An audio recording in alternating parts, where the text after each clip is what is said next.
Hey, ladies. Happy Friday. Okay, so today we're going to talk a little bit about cortisol. I'm getting so many questions about cortisol, about weight loss, what's true, what's not.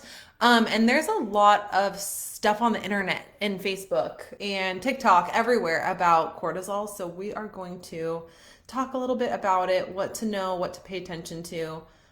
Give me a second. I'm going to tag you guys if you can give me just a second. Let me see. Doo-doo-doo. Okay, cool. Perfect. One second. Okay. Let me put my phone down. As you're coming in, say hello. Let me know how you are. We are going to talk about cortisol. Just getting all my phone together after I tagged you guys. Okay, perfect. All right. So today it's all about cortisol and weight loss, the 411 on it, just because I've been getting so many questions about this. So if you're watching the replay, write hashtag replay in the comments so I know that you were here. So one question that I got specifically was, can you discuss all of the things that we're seeing on the internet, on Facebook, on TikTok? There's a lot of people that are blaming not being able to lose weight on cortisol. And she was asking, is it truly just a calorie deficit in doing the workouts, or do we need to pay attention to these other things too?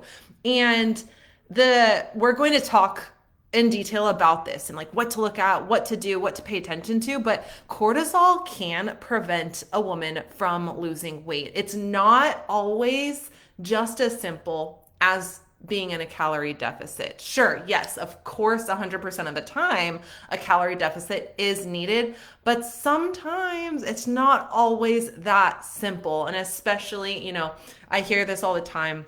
I'm not able to lose weight like I used to when I was in my 20s or 30s, and you just get older and things are a little bit harder. So these are definitely some things that you need to pay attention to.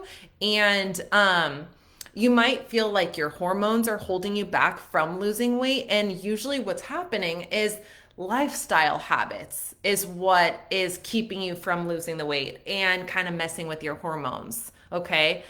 So things that you're doing might impact your hormones in a negative way. Okay, so we're going to talk a little bit about what you can do, what you can pay attention to, so that way your hormones are in the best place possible. Of course, I do always recommend like seeing your doctor, getting your blood work checked, but there's things that you can do that you can benefit from. Okay, so let's go through the list that I have for you guys. So the first thing on the list is actually lifting weights. That's going to be really, really beneficial for you. Trying to shoot for at least 3 to 4 strength training exercises per week, okay?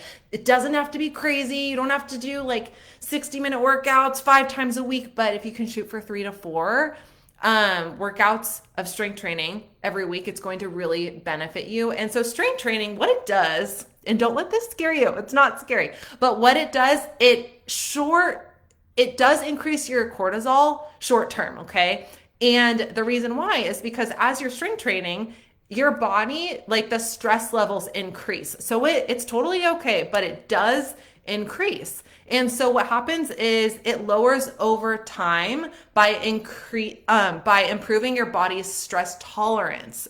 So it can help with your cortisol. So if you think about it, you're like, okay, so it's increasing my cortisol. Isn't that bad? No, it's not necessarily bad because your body learns how to kind of deal with it in simple terms, like how to manage that increase in cortisol. So that's what's happening when you're lifting weights. And also it's going to really help you with losing weight because it's going to help you to build lean muscle, which also is going to help you to get toned as well. And it's also going to help boost your metabolism. It's going to help your body burn more calories, not only in the time that you're working out, but also usually like a couple days after that, 48 to 72 hours after your strength training. And because if you're putting on lean muscle mass, it's also going to help with your metabolism. Okay. So that's the first thing that you can focus on, that you can do to help with your cortisol.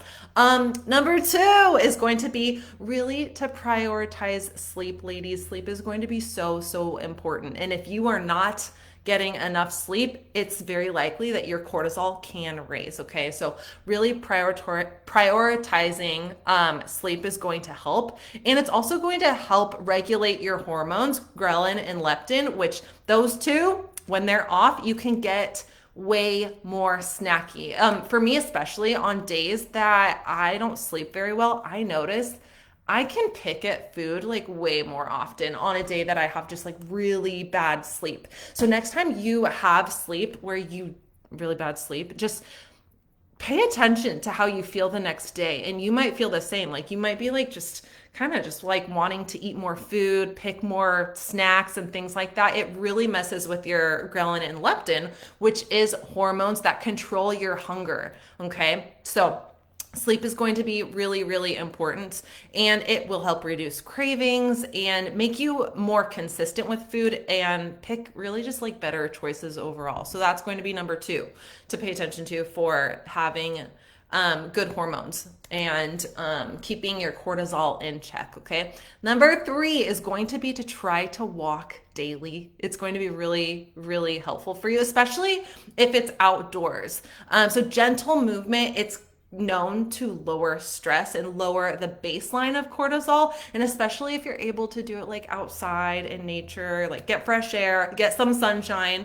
A little side note is, try to get sunshine first thing in the morning, because that also helps with your circadian rhythm to help you sleep a little bit better. So I know I'm throwing a lot at you, but just quick little recap, try to get outdoors, try to walk a little bit more, try to get some sunshine first thing in the morning. It's going to help you also with your sleep, okay? And not only is walking going to help your stress levels and your sanity, but it's also going to do what? It's going to burn calories. It supports recovery. It's also going to support spikes in hunger, especially compared to like if you're going to do intense cardio. Okay. So it's going to keep your appetite at bay, and you're going to be burning a lot of calories. And that one of the biggest weight loss hacks is going to be walking. That is such a game changer. And I feel like not enough people talk about this, but it is so, so beneficial if you're able to just walk a little bit more on a daily basis. Women that have daily walks compared to don't have daily walks, they are losing the weight so much more quickly because they're just burning more calories. It adds up. It really compounds over time. So if you can try to make it a habit, you're not only going to feel better, your stress is going to feel better, or your stress is going to be better, but you're going to lose the weight that you want a little bit easier. It's going to burn more calories, okay? So also eating enough food. This is number 4. Eating enough food is going to help with your cortisol, because under eating, if you're massively under eating, that's a major stress signal in your body. I mean, like, think about it. If you're having 2,000 calories a day and you knock it all the way down to 1,200 calories, your body is going to be like, what the heck is happening? Like, no, like, we don't like this. We need to survive. It doesn't like it. So that it is a major stress signal if you just like completely slash your calories and you go into a really extreme calorie deficit, okay? So you don't want to do any kind of like massive under eating. And unfortunately, you guys, you got to be careful. There are so many programs out there. I see it all the time. I hear it all the time from people in my DMs messaging me. There's so many, unfortunately, like coaches and programs that are just giving out like 1,200 calorie, plans and not really looking into the person and the body and what they should be having. So be really careful with what you're eating. You don't want to massively undereat, okay? All you need is a small calorie deficit, and that's going to help your metabolism. That's going to keep it revving, and it's also going to prevent like energy crashes. You don't want to feel like that huge slump at like 1 p.m. or 2 p.m. You want energy to keep up with your day, to keep up with your kids, to keep up with everything. And if you're having enough food, you're going to be a lot more likely to just keep up with everything.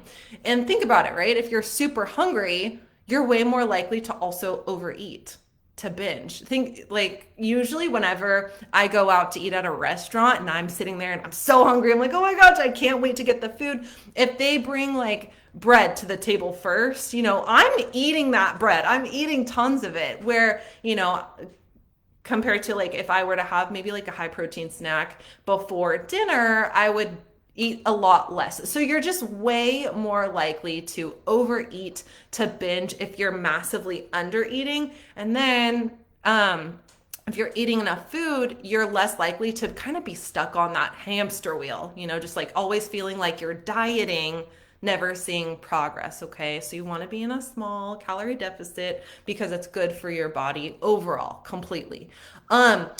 Next one, number 5, it's going to be to limit or cut back on caffeine. If you're just drinking coffee all day or whatever kind of energy drinks all day and just having tons of caffeine, what can happen is it can spike your cortisol, also disrupt your sleep if you're having these things late at night. So again, it ties back to sleep, but it's going to be really important to pay attention to this, see if you're sleeping bad, pay attention to if you're waking up at night, if you're having a hard problem falling asleep. And if that's the answer, you might want to start having caffeine or cut off your caffeine earlier in the day. Maybe try to have a little bit less if you can. And if you feel like, oh my gosh, I just need, I need to have this caffeine, my energy is so crappy. Well, it's possible if we tweak other things, you're going to have much better energy. My clients tell me this all the time. They're like, oh my gosh, I can't believe how much energy I have to keep up with my kids, my job, with everything. Well,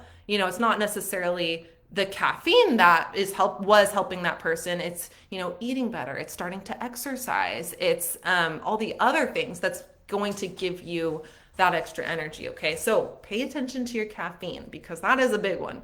All right. Number 6, you want to limit high intensity cardio. So, HIIT training, really high intensity interval type cardio. You want to do this because if you're already in a stressed state and you add multiple sessions of those throughout the week, it can increase your cortisol. It can do that. Already stressed bodies don't do very well with HIIT training applied, especially multiple times a week. And especially if you aren't used to it as well. So you don't want to go right into doing like HIIT cardio, HIIT training, anything like that. If you already are wondering about your cortisol, or if you just are starting out working out, you want to start slow. You want to start off with strength training. You want to start off with walking. You want to start off with LISS cardio, which is low intensity, steady state cardio. So think, what does that mean? That means more like, a medium type jog compared to like HIIT cardio, which is going to be something like a sprint, then a walk, then a sprint, then a walk. Especially if you're just starting out. Okay. So mixing in lower intensity movement is going to help you a lot more compared to just like throwing yourself into HIIT cardio. Okay. Staying hydrated. Staying hydrated is going to be number 7. So studies have been shown that even mild dehydration can raise cortisol and it can increase stress in your body. Think about it this way. Every single cell in your body is made up of water. Everything in your body. So when your body doesn't have enough water, it's not going to like it. It's not going to be able to operate as effectively, as efficiently. So that's why you really just want to have enough water. I would say most ladies need at least like 70, 80 ounces of water. If you're strength training, you probably need a little bit more. Okay. So not only is it going to help with cortisol if you're hydrating yourself and drinking your water, but it's also going to help with weight loss. They kind of go hand in hand. So proper hydration is going to help with your energy. It's going to help with your digestion, and it's also going to help with your appetite too, because studies have also been shown that if you are dehydrated, your brain signals can kind of like mix up, and you can mix up dehydration for hunger. You can kind of start to get a little bit more snacky, where really like if you had been hydrated, your body wouldn't like kind of snack as much. So hydration is key. To try to drink enough water throughout the day. Okay. Also, number 8 is going to be set set boundaries for yourself, especially at night. And I don't have my phone because it's right here, but especially at night. So if you are just on your phone and you're kind of doom scrolling, or you're looking at emails and you're on social media, maybe you got a bad email late at night, all of these things, it's going to keep your nervous system alert when it's at night, when you should be kind of like winding down, getting ready for bed. So this is also linked a little bit to getting enough sleep. So setting those boundaries with your phone, less screen time can lead to better sleep. It can help with stress, and also fewer late night snacks, okay? Because you're kind of winding down, you're getting more tired. So decide when a good hour is for you and just put all the screens away, okay? It's going to help with your sleep. There's so many like TikToks and Reels and all these things out there that talks about having all different kinds of supplements for cortisol. There's all these drinks, there's all these pills. I'm seeing them everywhere, and it's driving me nuts, you guys, because they're really good at marketing. They're like, oh my gosh, if you make this drink concoction, like your cortisol will be completely good and then you'll lose weight. And it's driving me crazy because most of them, like, you don't need those crazy things. But one thing that I definitely believe in, that I have seen work for me, is magnesium. So magnesium is actually naturally in your body. It's naturally in food. And what it can do is it can calm your body at night. So you can have magnesium before bed, and it calms your muscles, it calms your body, and it does calm the nervous system. So that is something that you can implement if you want to, take a supplement of some sorts. Magnesium can help for that. But a lot of the supplements out there that are saying like, oh, take this for cortisol, like, no, like, you don't have to take all of these things, okay? And so because it helps with the sleep, it can help with muscle recovery and also stress and cravings as well. All right, ladies, that's what we have for today. I appreciate you guys. And if I can help with anything else, shoot me a message, and I will talk to you guys later.